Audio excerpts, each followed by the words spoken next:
Hello guys, இன்னைக்கு வந்த cake order பார்த்தீங்கன்னா என் ஹஸ்பண்டோட ஃப்ரெண்டோட குழந்தைங்களுக்கு பர்த்டே. அவங்க வந்து ட்வின்ஸ் பேபி, ஒரு பாய் ஒரு கேர்ள். 4 கிலோ கேக் ஆர்டர் கொடுத்துருந்தாங்க. கூடவே 24 கப் கேக்கும் ஆர்டர் பண்ணியிருந்தாங்க. 2 கிலோ கேக் கேர்ள் பேபிக்கு, 2 கிலோ கேக் பாய் பேபிக்குன்னு ஆர்டர் பண்ணியிருந்தாங்க. நான் கேர்ள் பேபிங்கிறதுனால பிங்க் கலரில் கேக் ரெஸ்பான்ஸ் ரெடி பண்ணி எடுத்துக்கிட்டேன். இந்த கேக்கை நான் ஒயிட் ஃபாரஸ்ட் ஃப்ளேவரில் ரெடி பண்ணி எடுத்துக்கிட்டேன். கேக் லேயர்ஸ் எல்லாமே ரெடி பண்ணதுக்கப்புறமா நான் இதுக்கு க்ரம் கோட் கொடுத்துட்டு கொஞ்ச நேரம் ஃப்ரிட்ஜில் வச்சு எடுத்ததுக்கப்புறமா மெயின் கோட் கொடுக்க ஸ்டார்ட் பண்ணிட்டேன்.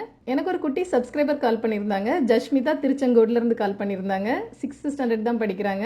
நான் உங்கள் சப்ஸ்கிரைபர் அக்கா அப்படின்னு கால் பண்ணி பேசினாங்க. இதை மேலே குட்டி சப்ஸ்கிரைபர் இருக்கிறதெல்லாம் கேட்குறதுக்கே ரொம்ப ஹாப்பியாக இருக்குது. ரொம்ப ஸ்பெஷலான தேங்க்ஸ் ஜஸ்மிதா. அதுக்கப்புறமா இது கேர்ள் பேபி கேக் அப்படிங்கிறதுனால நான் பிங்க் கலர் கிளேஸ் வச்சு சைட்லலாம் ட்ரிப்பிங் போல கொடுத்துட்டேன். சென்டர்லேயே லைட்டான ஒரு டிசைன் பண்ணிட்டு சைடு ஃபுல்லாகவே ஜெல் வச்சு நான் கவர் பண்ணி எடுத்துட்டேன். அடுத்த வீடியோவில் நான் இதே போல் பாய் பேபிக்கு என்ன செஞ்சேன் அப்படின்னு காட்டுறேன். கேக்கோட ஃபைனல் ஃபினிஷிங் இப்படி தான் இருந்தது. எப்படி இருக்குதுன்னு நீங்களும் கமெண்ட் பண்ணுங்கள்.